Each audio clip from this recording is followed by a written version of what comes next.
أصحاب العلم 1%. في بالنا 0.5 تو قالوا 1%. ال1% اش يعطينا امكانيات شغل 16,000 زايدين في العام، وقت اللي احنا عندنا في العام 80,000 يدخلوا جدد على ضيفهم على اللي موجود قبل، بحيث مش ممكن ما ندجلوش على الناس، ما باش نعطيو الشغل للناس الكل توا. انما هذا علاش احنا خممنا، جاتنا دعوه من الثمانيه الكبار هذوما، جاتنا دعوه على خاطر احنا يعني طلع عنا ربيع العرب. ربيع ما يسالش شيء تعطينا، مادام مش الخريف الوراق طايحه خلينا نشوف الربيع. ولكن وضعنا النقط على الحروف، فهمت ولا بوضوح. قلنا لهم احنا تحبوا احنا ننجحوا ساعه، ما ثماش بلاد باش تنجح قبل تونس في هذا، لان عندنا المقومات نتاع النجاح نتاع النظام الديمقراطي. عندنا شعب واعي وقاري، وعندنا تعميم التعليم عنده 50 سنه، وتو 96% من الشبان يدخلوا يقاولوا الكاتب. وناس قلت له في اول الاستقلال كنا مشكلتنا مقاومه الاميه، تو ولينا مشكلتنا التحديات تاع الناس اللي عندهم شهاده. وبين لكم شو الشوط اللي معناها مرت به تونس ونجحنا فيه. والحاجه الثانيه الاهم هو كون المراه التونسيه مراه محرره، وعندنا 50 سنه عندها في هذا الاتجاه هذا، وهي شاده موقعها حقيقي في المجتمع التونسي، وسواء كان في الاداره او كذلك في المجتمع المدني. ولهذا هذايا، وثم ان اللجنه هذه اللي لربما في بعض الاحيان تخلفنا في بعض الحاجات، ثم حاجه كبيره ياسر ما تخلفناش فيها، هو كونه في الانتخابات الجايه 50% باش يكونوا نساء و50% باش يكونوا رجال. وقلت لهم هذا ما عندكمش حتى في اوروبا، هذا تحدي كبير لكن ان شاء الله باش ننجحوا فيه. وقلت لهم حتى في اوروبا ما عندكمش، احنا متقدمين عليكم، فهمت ولا؟ بحيث باش نمشيوا في لكن يلزمنا سند اقتصادي، لان ما نكونش احنا ماشيين في التيار هذا وقريب نخلطوا اوروبا وتعديناها في ميادين، وفي الميادين الاخرى معنا الناس موتى بالشر وما عندهمش ما ياكلوا وما عندهمش شغل. فهذاك علاش قدمنا مشروع تونسي بحت، يعني باش نغيروا الموازين تاع القوى اللي عندنا، ونغيروا الموازين الاقتصاديه اللي عندنا، ونخلقوا ظروف باش تونس تخرج من الكرين كما قالوا، خرجوا العجله من الكرين. هذا علاش قدمنا المشروع هذا، وما بعناش تونس لا حد يحب يشري ولا حد باش يبيع، ما ماشي هذا، ومازلنا ما قبلنا حتى فرنك باش تبداوا. اذا كان ما عجبكمش ما نعملوهاش، هذا الواقع. وهي وعدونا في الحقيقه، يعني في هالمشروع هذا شكون فيها؟ احنا ومصر. يعني فيه 40 مليار تقريبا دولار، 20 مليار باش يعطيهم المؤسسات الماليه اللي نمشيو نتفاهموا معاها فيهم، و10 مليار ذوات اعانه للدول اللي باش تمشي في الاتجاه هذا. واول ما بدات فرنسا بما انها هي رئاسه المؤتمر، قالت انا نحط 1 مليار دورو نعطيهم، 45% لتونس و55% لمصر، واحنا نعتبروا خذينا 7 ولا 8 مرات قد مصر، لان يعني تشوفوا هما 80 مليون ونحن 10 ملايين، يعني خذينا 45%، هما 80 مليون خذوا 55%، يعني حبوا ينفلونا، فهمت ولا؟ وثانيا ثم 10 مليارات من دول الخليج. وتو من بعد ان شاء الله يعني يوم 12 جويلية باش يقع اجتماع نتاع وزراء الخارجيه ووزراء الماليه باش ينظروا في التوزيعات هذه نتاع الاموال هذه، ونشوفوا وقتها بعد اش باش ينوب تونس يعني من هذه الاموال ومن هذه المجهود، وتكونوا واثقين رانا واخذين بعين الاعتبار المديونيه نتاع البلاد. احنا مش من الناس المهبله اللي يجوا يسيبوا في البلاد نتاعنا ونغرقوها حتى ما عادش تخرج، لان اللي يهمنا هو تنجح هذه الحكومه، لكن هي والاسباب الحكومه الجايه مش تواصل العمل يعني ان شاء الله حتى تخرج تونس من هذا الاتجاه، يعني تكون سليمه ان شاء الله، ويكون راس التونسي مرفوع، ونلتحقوا برقم الامم المتقدمه، وتكون العلم نتاعنا يرفرف على الناس كلها، وهو علم عباره على الصدق والقول في الصدق بالقول والاخلاص في العمل. هذا احنا اللي ماشيين فيه، هذا لابد نكونوا مع بعضنا الكل متضامنين فيه بكل صراحه.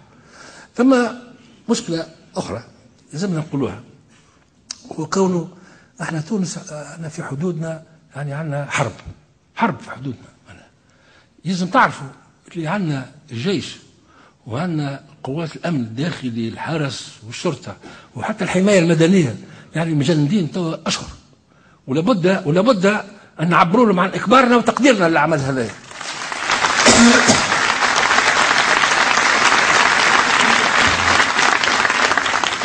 لان الناس يخدموا ليل نهار وانا ادرى الناس بهذا. انا قوموني ها هم موجودين نصف الليل مالي ساعه عملنا كذا بالاتفاق. يعني راهو مساله كبيره ياسر. وهذا في الثمانيه الكبار هاو معنا سي جلول وزير المال اللي هو دخل معايا في الجلسه. قلنا لهم يا اخي انتم عملتوا حرب شاورتونا. احنا نخلصوا في الفاتوره ليش؟ وجوا شاركوا معنا وفهموا هذا. تعرف قداش تخللنا من لاجي من ليبيا ظروف 471,000. قلت لهم انتم على 9,800 معناها اعطاوهم طليل اعطاوهم تسريح قلبتوا الدنيا. قلت له هذه معناها باش تغير لكم التوازنات الديموغرافيه نتاع اوروبا 9000 يا سيدي اعطيهم لنا احنا ما نسربوش في اولادنا. اي ماشي هو اسمح مش هكا سي جلول. لكن احنا قلنا له ما قلناش 471,000 جاونا وساكتين احنا وقابلينهم ونحييوا الشعب التونسي على الاخلاص نتاعه والتضامن مع اخواننا في ليبيا. واغلبهم المواطنين هم اللي قاعدين ما يتحملوا فيهم. جاتنا جوله نتاع البنود ونتاع كذا والله تونيزيان سي دي هيرو. قلت لي هيرو سون فاتيغي اوسي. الى متى؟ بحيث لكن عندنا مشاكل امنيه مش فقط مشاكل معناها اجتماعيه، مشاكل امنيه. ومن فضلكم هذايا توا حتى في التلفز نتاعنا في كذا لازم يردوا بالنا مش يتقال. ما نبداوش نشكوا في بعضنا. والتلفز الوطنيه زاد هذه. مرة صارت لنا المساله تاع الروحيه هذه. مش معقول هذا. يعني ماتوا زوج ضباط من خيرة الضباط تاع تونس. في الحكايه هذه. واذا بيه من غدوه قالوا لا ما فماش ما تنزوز ما فماش ثلاثه نتاع القاعده جاونا. ما انتش حاسب بهم انت ثلاثه ولا اثنين. احنا مش نحبوا وتوا ثم تصور الحكومه باش تقول عندي واحد ثالث نلوجوا فيه واش يزيدها هو واحد وما زاد ما لقيناش يا سيدي. معناها مشوا للناس تفضل اثنين والله ما شفنا كان اثنين بالطبيعه ما شافوا كان اثنين هذا كلمات فقط. حيث يلزم نردوا بالنا احنا نحبوا حريه الاعلام واحنا نخيروا اعلام ظالم خير من ما ثماش اعلام بالكل. لكن ما زاد يعاونونا شويه على هم الزمان ما نبداوش نشكوا في بعضنا كيف ما احنا توا انا احزاب وكذا وكذا ما نبداوش نشكوا في بعضنا.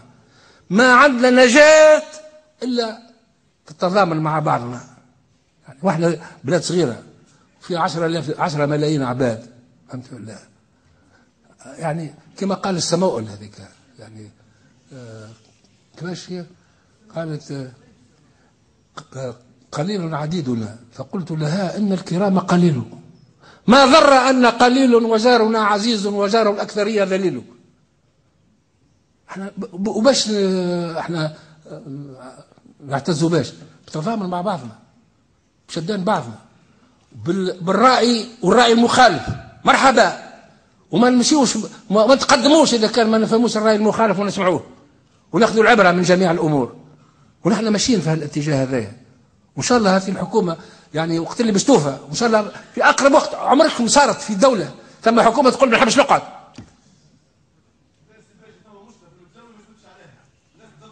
وانت لو كانت تقعد على روحك تو ليش بدا عليها؟ ما عندك الصبر هي المشكله في الصبر. هز يديك الغادي وسلام فهمتي؟ نرجعوا للمتلاوي نرجعوا كذا ومشي بالله يجي انا هون يتكلم انت ترى لا يجي عايش ولدي لا اتعاقب على شكون؟ على موسى الفراقي. حيث هذه اشكاليه. لا تو والله نساني في الخط الواحد هكا ما قصرتش. مرحبا بك على كل حال راي هو حتى هذا ولا هو مخالف هو راي يعني. وعندنا تطاحن وعندنا كذا وفعلا يعني الامر مازال ما استحسبش 100%. نحن مشينا اشواط لا يستهان بها وما زلنا ما استتبش الامن 100%، ولكن هيهات ما بين البارح واليوم، ما بين الامس واليوم، ولكن ما زالت عندنا بعض بؤر هكا، منهم نتاع المتلوي اللي قال عليها هذه وقعت البارح الحمد لله، ما زالت سخونه الحمد لله على غالب. ثم تخلف ما زال، وثم ناس عندك حتى 4 أشهر ما زالت ماكش باش تموت اليوم، والموت تراه موجوده في الدنيا ليك ولينا والناس الكل. والحكومه هذه ما عندهاش عصا سحريه راهي تفضل المشاكل، منهم المشاكل الزمنيه نتاع العروشيه ما تنجمش تفضها في نهار. هو تو تجي ما عندكمش، عندكم كان الكلام الفارغ. فهمتي؟ عاد بحيث مشكله كبيره، وهذه ان شاء الله نبشروها. وثم سمعت بعض اخواننا يعني حتى من اللجنه عطاونا نصائح باهيه كما سي الازهر العكرمي وكذا وغيره، معقول. ان شاء الله نمشيو يدينا فارغه، السلام عليكم رانا جينا احنا الحكومه، ايش نعملوا؟ وين باش نجيبوكم؟ ما لازم نجيبوا الحلول، والحلول مش بالكلام، الحلول بالفعل. وان شاء الله نلقاو لها الحل يا سيدي، وتجي تحضر معنا انت وتصفى، بحيث مشكله ما زال عندنا في بعض بقايا اخرين، ما زالت ثم كما قلنا يقطع الطريق، ما زالت كذا، وراه كل عمليه مليار تتكلف، كما تاع السكه تاع المتلوي يجي يوقف السكه مليار في اليوم، كما نتاع الاعتصام اللي وقع في صفاقس في بريتيش غاز هذه تنتج 66% من الغاز اللي حشنا به في تونس باش نخدموا به الضوء، ولو كان يقف الضوء في تونس. وقايمين بواجبهم، واحنا كل يوم عندنا اعتصام. علاش اعتصام؟ نحبوا نخدموا، هو اللي يخدموا، يجي السلطه توقف اللي يخدموا واللي ما يخدموش، نزيدوا بخ على بخ. واحنا كل يوم يا سي فلان راهو هكا يمشي اللي يتكلم في الساق يقول ها وصلنا الموضوع لكن تو ما عادش نجموا. ها نقول لكم يعني قالوا وخر، قالوا ظهر بهم وفاء. أنا أعطيكم النداء ونقول لكم يا إخواني أنتم مسؤولين، أنتم عندكم أحزاب، الأحزاب راهي مش فقط للانتخاب، هي تتفاهم مع الشأن العام وتتعاوننا على هم الزمان.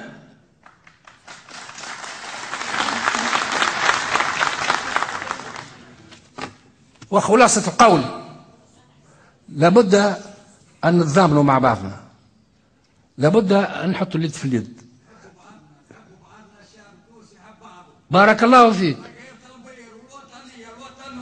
الله عليك، هذه باهية، هذه زيدنا منها، باهية هذه. أسوة بقوله تعالى واعتصموا بحبل الله جميعا ولا تفرقوا واذكروا نعمة الله عليكم إذ كنتم أعداء فألف بين قلوبكم فأصبحتم بنعمته إخوانا. صدق الله العظيم، والسلام عليكم ورحمة الله.